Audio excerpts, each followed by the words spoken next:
বান্দা মন ছোট্ট করে কান্না করতেই আছে। রব্বে করিমের রহমতের ডাক হঠাৎ তার কানের মধ্যে বেজে আসলো, লা তাকনাতু মির রাহমাতিল্লাহ। এ বান্দা, এত টেনশন করিস কেন? তোর রব আমি আছি না। মাওলা জাহান্নামে নিয়ে যাওয়ার জন্য শয়তান আমাকে দিয়ে অনেক গুনাহ করাইছে। সেই গুনাহগুলো এখন পাহাড়ের পরিমাণ কিংবা আসমানকে ছুঁয়ে যাচ্ছে, এত গুনাহ। আমি তোমার সামনে দাঁড়াবো তো দাঁড়াবো কিভাবে? মাপ চাইলে আমি কয়টা মাপ চাইবো? রব বলে যে তুই টেনশন করিস না, তোর রব তো আছে রহমান। আরে আমি তো অনেক আগেই অ্যানাউন্স করে দিয়েছি, আমি রব গজবের উপর রহমতকে প্রাধান্য দিই, গজবের উপর রহমতকে প্রাধান্য দিই। তোর টেনশন করার দরকার নাই বান্দারে। অনুশোচনা নিয়ে, অন্তরের অনুতাপ নিয়ে তুই সারা জীবনে যতই গুনাহ কর, সব কিছুকে সারেন্ডার করে একবার শুধু আমাকে বল, মাওলা মাফ করে দাও। তুমি তো রহমান, তুমি তো রহমান, তুমি তো রহিম, তুমি তো গফফার, তুমি তো সত্তার, তুমি তো খালিক, তুমি তো মালিক। ও মাওলা, তুমি ছাড়া তো আমার আর কেউ নাই। তুমি মাফ না করলে কার কাছে যাব? তুমি ক্ষমা না করলে কে আমাকে ক্ষমা করবে? তুমি তো দয়াবান। মাওলা মাফ করে দাও না। তুই শুধু মাফ চাইতে থাক। তোর তওবা যদি একবার কবুল হয়ে যায়, সারা জীবনের গুনাহ মাফ হয়ে যাবে। সুবহানাল্লাহ। তুই টেনশন করিস না বান্দা, তুই টেনশন করিস না, আমি আছি তো। সুবহানাল্লাহ বলেন না? এবার বান্দা মনে একটু সাহস পাইছে কি পাই নাই? একটু উৎসাহ পাইছে কি পাই নাই? এবার বান্দা দুই চোখের পানি ফেলে এবার আরো কৃতজ্ঞতার কান্না কান্না করতে লাগলো, প্রেমের কান্না কান্না করতে লাগলো। ইয়া আল্লাহ, যাকে ভুলে রইলাম তিনি আমার জন্য এত রাস্তা সহজ করে দিয়েছেন। এবার বান্দা তওবা করে নেক আমল করার চেষ্টা করতে লাগলো। রব্বে করিম বলে, বান্দা তুই টেনশন করিস না, তোর সওয়াবের ব্যবস্থা আমি করে দিচ্ছি। কোরআনের মধ্যে আল্লাহ পাক বলেন, ইউয়াদ্দিলুল্লাহ, তুমি যদি তওবা করে নেক আমল করার আপ্রাণ চেষ্টা করো, চেষ্টা যদি করো, আমি আল্লাহ ওয়াদা দিলাম, ইউবাদ্দিলুল্লাহ, তোমার গুনাহগুলাকে যেগুলোকে মাফ করে দিয়েছি, এই গুনাহ সবগুলাকে আমি তো মাফ করেছি, ঠিক অত পরিমাণ গুনাহকে আমি আল্লাহ সওয়াব দ্বারা কনভার্ট করে তোমাকে নেকি দান করে দেব। সুবহানাল্লাহ। আরে তুই তো আমার নবী রাহমাতুল লিল আলামিনের উম্মত, টেনশন করিস না, তুই টেনশন করিস না। আল্লাহ পাকের রহমত আমাদের জন্য সর্বদা খোলা। আফসোস আমাদের জন্য, আমরা নিতেও জানি না, চাইতেও জানি না। হযরত মূসা আলাইহিস সালামের যুগে একজন পাপিষ্ঠ, এমন পাপিষ্ঠ ছিল যাকে সমাজ থেকে সবাই বহিষ্কার করে দিয়েছে। যখন তার শরীর দুর্বল হয়ে গিয়েছে, রোগাক্রান্ত হয়ে গিয়েছে, ক্ষমতা শেষ হয়ে গিয়েছে, সবাই তাকে এলাকা থেকে বের করে দিয়েছে। এমন একটা জায়গায় তাকে ফেলে দিয়েছে যেখানে আশেপাশে কেউ। এবার সে যখন অসুস্থ শরীর, খাবার নাই, ঘুম নাই, শরীরের মধ্যে ক্ষত বিক্ষত, একদম জরজন্য অবস্থা, যখন তার পাশে কেউ নাই, এবার সে চোখের পানি ছেড়ে রবের দিকে তাকিয়ে বলে, ইয়া রব, সবাই তো আমাকে ফেলে দিয়েছে, তুমিও কি আমাকে ফেলে দিবা? তুমিও কি আমাকে ফেলে দিবা? মাওলা, তুমি না রহমান, তুমি না গফফার, তুমি না সত্তার, তুমি না খালিক। ও মাওলা, তোমার দরবারে তো রহমতের কোনো কমতি নেই। আমি ভুল করেছি মাওলা, তোমারই তো করেছি, তুমি চাইলে তো মাফ করে দিতে পারো। এরকম সে কান্না করতে করতে করতে এক পর্যায়ে তার নিঃশ্বাস বের হয়ে গেছে, সে মারা গিয়েছে। ইন্না লিল্লাহি ওয়া ইন্না ইলাইহি রাজিউন। অন্যদিকে আল্লাহ তাআলা মূসা নবীকে বললেন, হে মূসা, তুমি অমুক জায়গায় যাও, ওইখানে আমার একজন বান্দা মারা গিয়েছে, তুমি তাকে সুন্দরভাবে গোসল টোসল করিয়ে আমি আল্লাহর দেওয়া বিধান মোতাবেক তাকে দাফন করে আসো। তো যেহেতু মূসা নবী আল্লাহর নির্দেশ পেয়েছেন, কোন মূসা নবী? যিনি নবী, জলিলুল কদর একজন নবী। উনি ওই এলাকায় গিয়ে যখন খুঁজতে লাগলেন মানুষটাকে, সবাই বললেন, আপনি একজন নবী, এরকম গুনাহগারকে আপনি খুঁজেন কেন? তো রব পাঠালেন, যেহেতু বুঝে শুনে পাঠিয়েছেন। এখন আয়েশা দেখে যে সবাই ওটার বিপক্ষে, কাহিনী তো মিলে না, ব্যাপারটা কি? যেহেতু রবের হুকুম এসেছে, কারো কথা শোনার কোনো দরকার নেই। এবার উনি গিয়ে সমস্ত কাজকর্ম করে আল্লাহর দেওয়া বিধান মোতাবেক ওনাকে দাফন করলেন। এবার মনে মনে প্রশ্নটা রবকে করলেন, ইয়া রব, সবাই তাকে পাপী বলছে, কিন্তু তুমি আমার মতো একজন নবীকে দিয়ে তাকে গোসল দেওয়াইলা, নিশ্চয় তার তো কোনো কাজ তোমার পছন্দ হয়েছে। রব বলে, এলাকার মানুষ যা বলছে সব সত্য, সে অনেক পাপী, সেটা সত্য, কিন্তু সে মৃত্যুবরণ করার আগে আমাকে এত সুন্দরভাবে ডেকেছে, এত মায়া করে ডেকেছে, এত ভালোবাসা নিয়ে আমার নামকে ডেকেছে এবং আমার কাছে সারেন্ডার করেছে, আমি রব মালিক ইয়াউমিদ্দিন, আমি মালিক, তার সারা জীবনের গুনাহকে খুশি হয়ে ক্ষমা করে দিয়েছে। মুসা নবীর উম্মতকে যদি আল্লাহ এমন দয়া করতে পারেন, আপনি আমি তো রাহমাতুল লিল আলামিন নবীর উম্মত। নবী রাহমাতুল লিল আলামিন বলেছেন, হে আমার উম্মত, তোমরা আমাকে দুইটা জিনিসের জামানত দাও, আমি তোমাদেরকে জান্নাতের জামানত দিচ্ছি। ইয়া রাসূলুল্লাহ, কোন দুইটা জিনিস? নবী রাহমাতুল লিল আলামিন বলছেন, তোমাদের লজ্জাস্থানের হেফাজতের জামানত দাও, আর এই জিহ্বার হেফাজতের জামানত দাও। এই লজ্জাস্থান অন্যায়ভাবে ব্যবহার করা যাবে না, আর এই জবান কখনো ভালো ছাড়া খারাপের জন্য ব্যবহার করিও না। এমনকি এই জবান কারো অন্তরে যেন কথা দিয়ে আঘাত না আসে, সেভাবে তুমি চলবা। তুমি এই দুইটার হেফাজত আমাকে দাও, ঈমানের পরে জান্নাতের দায়িত্ব আমি নিয়ে নিলাম। আপনি ক্ষমা করতে থাকুন, এটা আমার একটা অনুরোধ। যদি সুখে থাকতে চান, ভালো থাকতে চান, অতীতে কি হয়েছে, কে কষ্ট দিয়েছে, কে ন্যায় করেছে, কে অন্যায় করেছে, সব বিচার আল্লাহর উপর ছেড়ে দিয়ে আপনি মাফ করে দেন। যে মাফ করে দেয় তার অন্তর পরিষ্কার থাকে। সুবহানাল্লাহ। নবী রাহমাতুল লিল আলামিন বলে, আল্লাহর দিকে তাকিয়ে আল্লাহর বান্দাকে মাফ করে দাও। তোমার যদি ইজ্জতে কমে যায়, আমি নবী থেকে হাসরের ময়দানে তুমি নিয়ে নিও, তারপরে তুমি মাফ করতে থাকো। কারণ তুমি যত মাফ করতে থাকবা, হেসে হেসে মাফ করতেই থাকবা, তত তুমি দুনিয়াতেও ভালো থাকতে পারবা, পরকালেও ভালো থাকতে পারবা। সুবহানাল্লাহ। একটা কথা মনে রাখবেন, দুনিয়াতে আমরা সবাই মেহমান হয়ে এসেছি, কেউ পার্মানেন্টলি থাকতে আসেনি। তো 2 দিনের দুনিয়া, অর্ধেক সময় তো শেষ। আসেন না, এই অল্প সময়টা আল্লাহ এবং রসুলের বিধানকে সামনে রেখে মানুষকে উপকার করে যতটুকু পারি মানুষের কল্যাণ করে যেন কাটাইতে পারি। আল্লাহ আমাদের সবাইকে সে তৌফিক দান করুক। আমিন। যে ধর্মে মুস্কি হেসে কথা বললেও সওয়াব। আরেকটু জোরে সুবহানাল্লাহ। এক মুসলমান আরেক মুসলমানের সাক্ষাৎ হয়েছে, আসসালামু আলাইকুম। ওয়ালাইকুম আসসালাম, ভাই কেমন আছেন?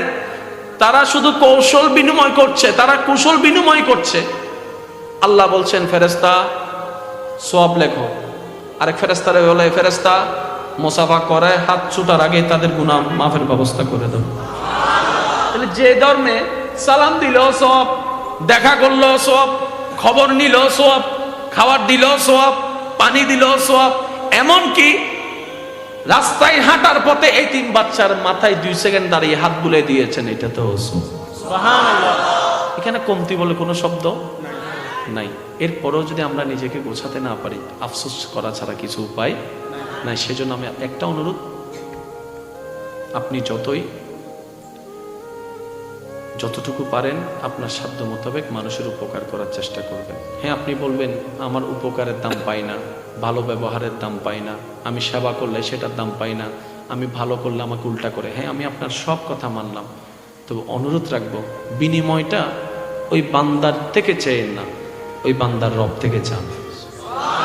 বান্দা দিলে আর কদ্দুর দিবে, কিন্তু ওর রব যখন দেওয়া শুরু করবে, আপনি রাখার জায়গা পাবেন না। আপনি শাশুড়ি দেখবেন না, আপনি বউ দেখবেন না, আপনি স্বামী দেখবেন না, আপনি মা দেখবেন না, আপনি বাবা দেখবেন না, আপনি চাচাতো ভাই, কোনো কিছু দেখবেন না। আপনি শুধু দেখবেন একটাই, এটা আমার রবের বান্দা, এটা আমার রবের বান্দা, এটা আমার রবের বান্দা, এটা আমার রবের বান্দা। তো কেউ যদি জিজ্ঞেস করে, তুই শাশুড়ির এমন সেবা করছিস কেন? আরে তোর তো একটা জীবন আছে। আপনি বলবেন, আমি আর শাশুড়ির সেবা করছি না, আমি আমার রবের একজন বান্দার সেবা করছি, শুধু আমার রবের দয়া পাওয়ার জন্য। এবার শাশুড়িকে জিজ্ঞেস করা হচ্ছে, আপনি বউকে এত ছাড় দিলেন কেন? বউয়ের সাথে এত ফ্রেন্ডলি চলেন কেন? আপনি বলবেন, আমি আমার ছেলের বউয়ের সাথে চলি না, আমি আমার মেয়ের সাথে চলি। আরে আমার মেয়েটা তো আমার রবের বান্দা, আমি আমার রবের বান্দাকে খুশি করে চলার চেষ্টা করছি। কথা মনে রাখবেন, যা করেন জীবনে, অতীতে যা হওয়ার হয়েছে বাদ দেন, সমস্ত কিছুকে রবের দরবারে সারেন্ডার করেন তওবার মাধ্যমে। মাথা ঝুঁকাই দেন, চোখের পানি ফেলতে থাকেন, অন্তরের অনুশোচনা নিয়ে রবকে ডাকতে থাকেন।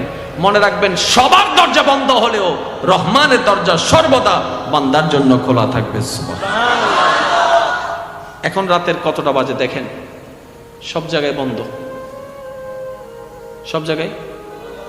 এবার সবাই মিলে একবার বলেন, আল্লাহ আল্লাহ। আই নাই, আরেকটু জোরে আল্লাহ, আরেকটু জোরে আল্লাহ।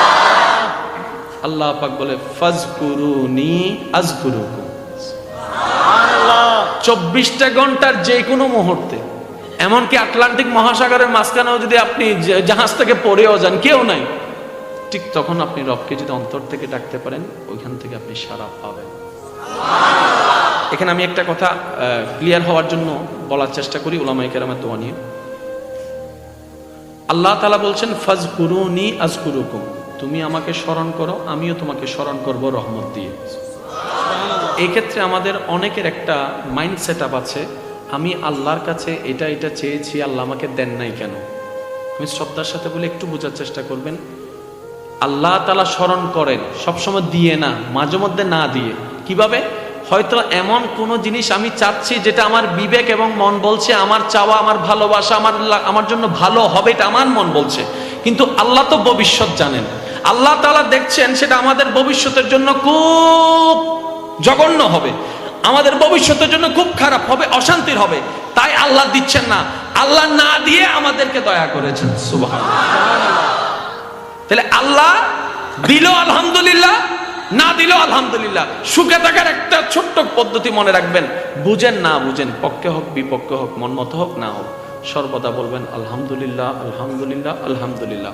ইয়া রব, তুমি আমাকে যেমন রেখে খুশি, আমি তেমন থেকে খুশি। সুবহানাল্লাহ। বিশ্বাস করেন আপনার চাইতে সুখী মানুষ আর কেউ হবে না। শেষ একটা কথা বলে আমি বিদায় নিচ্ছি আপনাদের থেকে।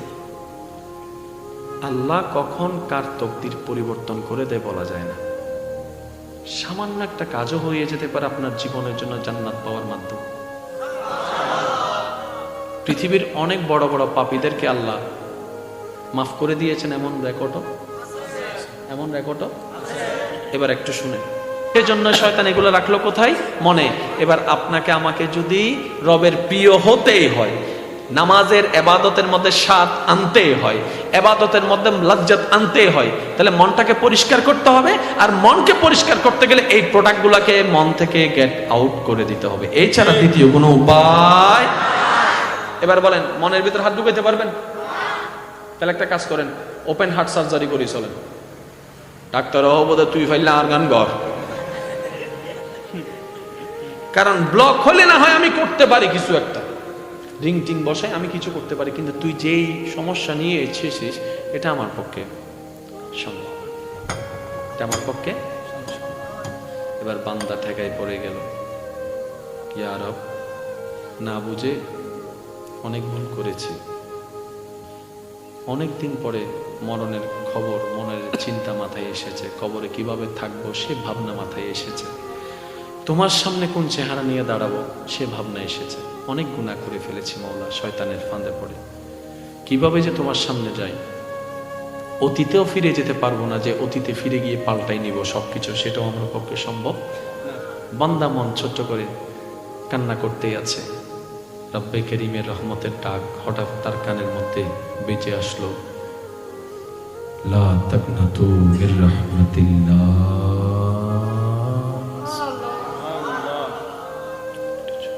সুবহানাল্লাহ। হয় না একটু যদি সুবহানাল্লাহ, লা তাকনাতু মির রাহমাতিল্লাহ।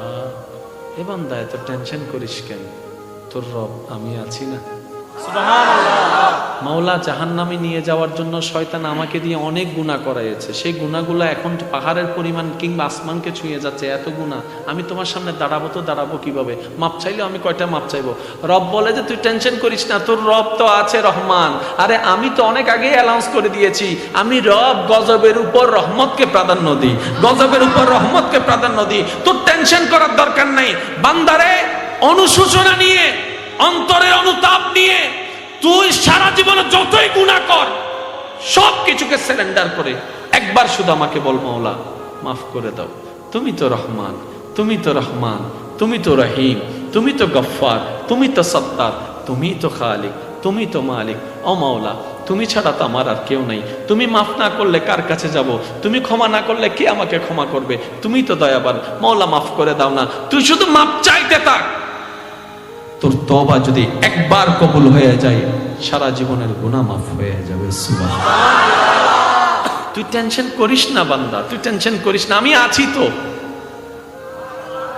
সুবহানাল্লাহ বলেন না? সুবহানাল্লাহ। এবার বান্দা মনে একটু সাহস পাইছে কি পাই নাই? একটু উৎসাহ পাইছে কি পাই নাই? এবার বান্দা দুই চোখের পানি ফেলে এবার আরো কৃতজ্ঞতার কান্না করতে লাগলো, প্রেমের কান্না করতে লাগলো। ইয়া আল্লাহ, যাকে ভুলে রইলাম তিনি আমার জন্য এত রাস্তা সহজ করে দিয়েছেন। এবার বান্দা তওবা করে নেক আমল করার চেষ্টা করতে লাগলো। রব্বে করিম বলে, বান্দা তুই টেনশন করিস না, তোর সওয়াবের ব্যবস্থা আমি করে দিচ্ছি।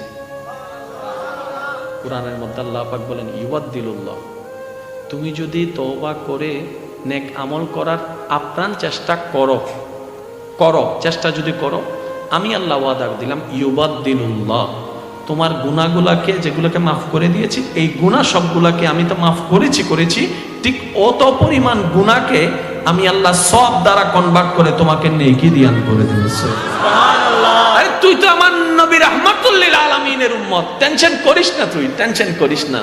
আল্লাহ পাকের রহমত আমাদের জন্য সর্বদা খোলা।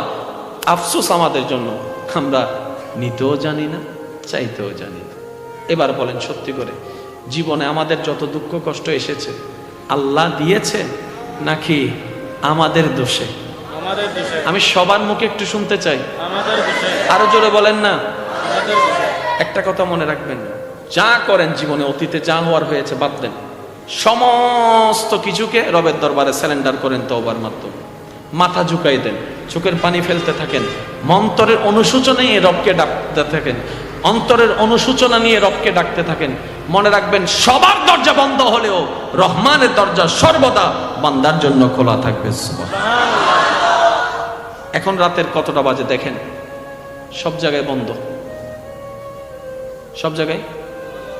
এবার সবাই মিলে একবার বলেন, আল্লাহ আল্লাহ। আই নাই, আরেকটু জোরে আল্লাহ, আরেকটু জোরে আল্লাহ। আল্লাহ পাক বলে, ফাজকুরুনি আযকুরুকুম। সুবহানাল্লাহ।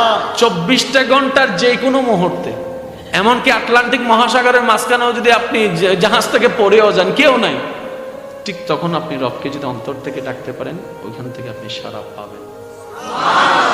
এখানে আমি একটা কথা ক্লিয়ার হওয়ার জন্য বলার চেষ্টা করি উলামায়ে কেরামের দোয়া নিয়ে।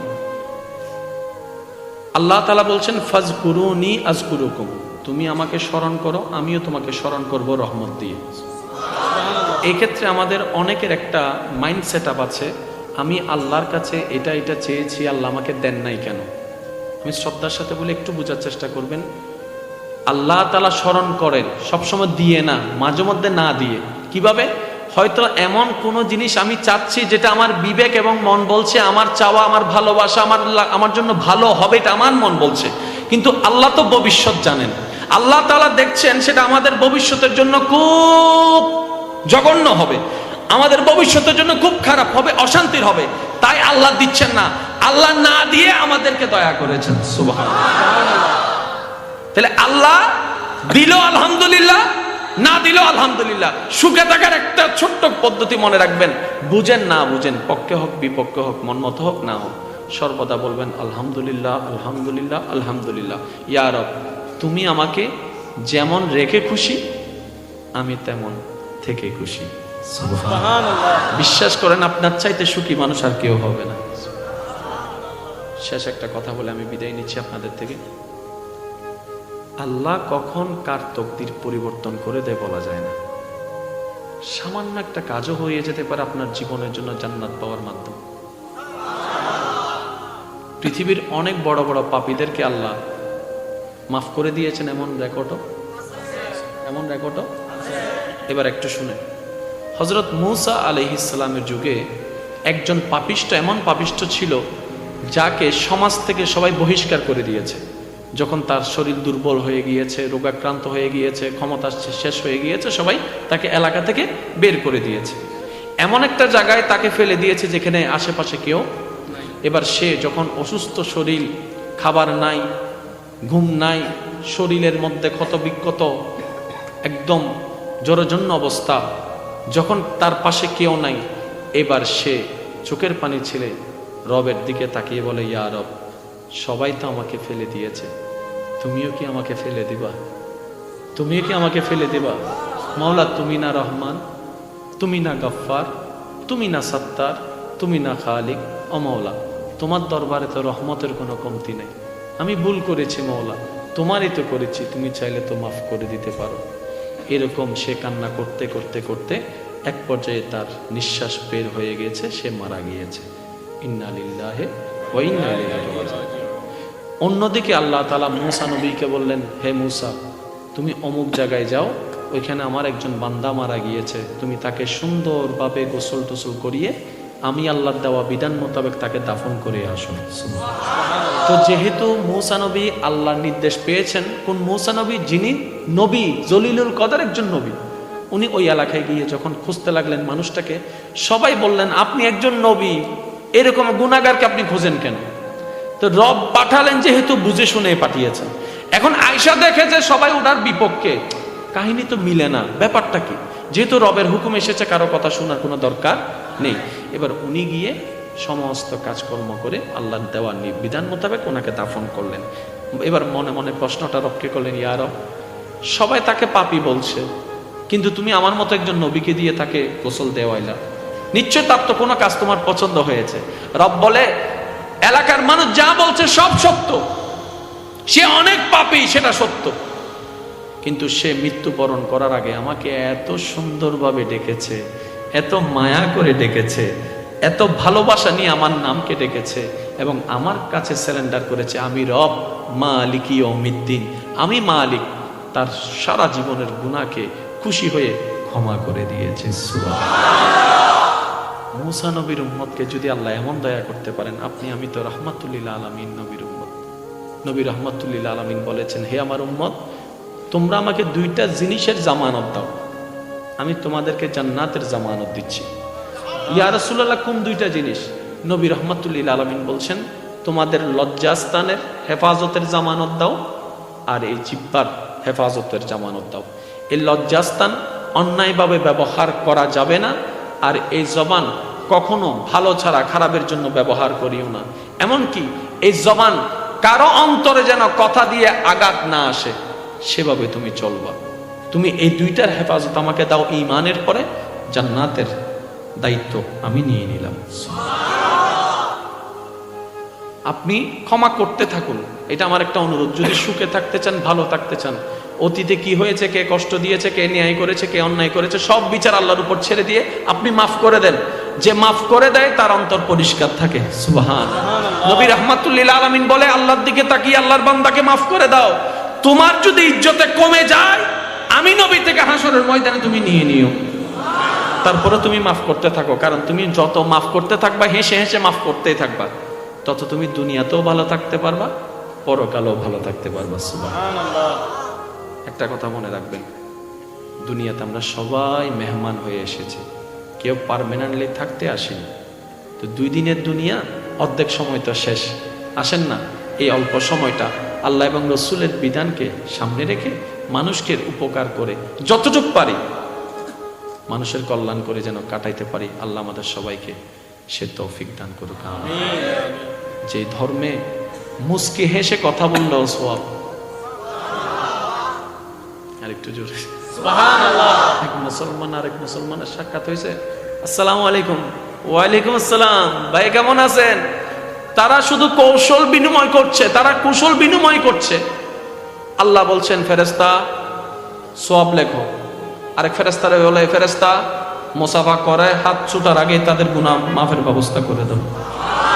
তাহলে যে ধর্মে সালাম দিল সওয়াব, দেখা করলো সওয়াব, খবর নিল সওয়াব, খাবার দিল সওয়াব, পানি দিল সওয়াব, এমনকি রাস্তায় হাঁটার পথে এই 3 বাচ্চার মাথায় 2 সেকেন্ড দাঁড়িয়ে হাত বুলে দিয়েছেন, এটা তো সুবহানাল্লাহ। এখানে কমতি বলে কোনো শব্দ নাই। এরপরেও যদি আমরা নিজেকে গোছাতে না পারি, আফসোস করা ছাড়া কিছু উপায় নাই। সেজন্য আমি একটা অনুরোধ, আপনি যতটুকু পারেন আপনার সাধ্য মোতাবেক মানুষের উপকার করার চেষ্টা করবেন। হ্যাঁ, আপনি বলবেন আমার উপকারের দাম পাই না, ভালো ব্যবহারের দাম পাই না, আমি সেবা করলে সেটার দাম পাই না, আমি ভালো করলে আমাকে উল্টা করে। হ্যাঁ, আমি আপনার সব কথা মানলাম, তবে অনুরোধ রাখবো, বিনিময়টা ওই বান্দার থেকে চেয়েন না, ওই বান্দার রব থেকে চান। বান্দা দিলে আর কদ্দুর দিবে, কিন্তু ওর রব যখন দেওয়া শুরু করবে, আপনি রাখার জায়গা পাবেন না।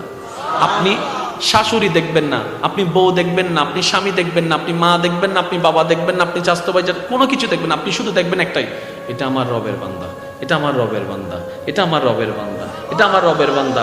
তো কেউ যদি জিজ্ঞেস করে তুই শাশুড়ির এমন সেবা করছিস কেন, আরে তোর তো একটা জীবন আছে, আপনি বলবেন আমি আর শাশুড়ির সেবা করছি না, আমি আমার রবের একজন বান্দার সেবা করছি, শুধু আমার রবের দয়া পাওয়ার জন্য। এবার শাশুড়িকে জিজ্ঞেস করা হচ্ছে আপনি বউকে এত ছাড় দিলেন কেন, বউয়ের সাথে এত ফ্রেন্ডলি চলেন কেন, আপনি বলবেন আমি আমার ছেলের বউয়ের সাথে চলি না, আমি আমার মেয়ের সাথে চলি। আরে আমার মেয়েটা তো আমার রবের বান্দা, আমি আমার রবের বান্দাকে খুশি করে চলার চেষ্টা করছি। আল্লাহ আমাদের সবাইকে বুঝার, আমল করার তৌফিক দান করুন। সইবেন যত পাইবেন তত, মনে থাকবে ইনশাআল্লাহ।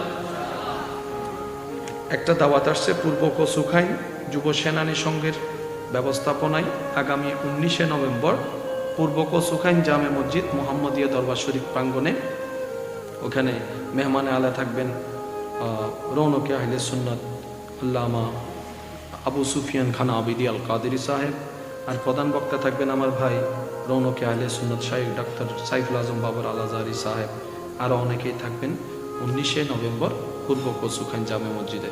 ইনশাল্লাহ আপনাদেরকে দাওয়াত দেওয়া হলো, যাওয়ার চেষ্টা করবেন। নামাজ ছাড়া যাবে? আমি আওয়াজটা শুনি নাই। কার স্বার্থে? নিজের স্বার্থে। কার স্বার্থে? নিজের স্বার্থে। নামাজের ভিতরে ব্যায়াম আছে না নাই? নামাজের ভিতরে ব্যায়াম আছে না নাই? নামাজের ভিতরে মনের শান্তি আছে না নাই? নামাজের ভিতরে আত্মতৃপ্তি আছে না নাই? মনে রাখবেন, একটা হচ্ছে দেহের খাদ্য, হুজুর, একটা হচ্ছে শরীরের শক্তির জন্য দেহের খাদ্য, আর একটা হচ্ছে রুহের খাদ্য। আমরা বেশিরভাগ ক্ষেত্রে দেহের খাদ্যটাকে দেওয়ার চেষ্টা করি, রুহের খাদ্যটা দেওয়ার চেষ্টা করি না। মনে রাখবেন, দেহের খাদ্য পৃথিবীতে কাজে লাগে, রুহের খাদ্য পৃথিবীতেও কাজে লাগে, কবরে হাসরেও কাজে লাগবে। এমন একটা জীবন বানান আল্লাহর রহমতকে সাথে নিয়ে, যেন সবাই আপনার জন্য অন্ধকার একটা ঘর খনন করবে, কিন্তু আপনাকে রাখার পরে উপরে মাটি দিয়ে অন্ধকার করে দেওয়ার সাথে সাথে আল্লাহর রহমতে যেন আপনার অন্তর থেকে নূর বের হয়ে সমস্ত কবরের অন্ধকারকে হার মানায় দেয়। কাদ আফলাহা মান যাক্কাহা। আল্লাহ আমাদের সবাইকে কবুল করুক, আমিন। আজকের মাহফিলকে কবুল করুক। সভাপতি মহোদয় আছেন, আর ওলামায়ে কেরাম আছেন, আল্লাহ পাক ওনাদের হায়াতে এলমে হাজার গুণ বরকত দান করুক, আমিন। আগামী বছর এই মাহফিলকে আরো সুন্দরভাবে আয়োজন করার তৌফিক দান করুক। অত্র এলাকায় যত সুন্নিয়তের মাহফিল হয়, আল্লাহ প্রত্যেকটি মাহফিলকে কবুল আর মঞ্জুর করুক, আমিন। ইয়া নবী সালাম আলাইকা, ইয়া রাসূল সালাম আলাইকা।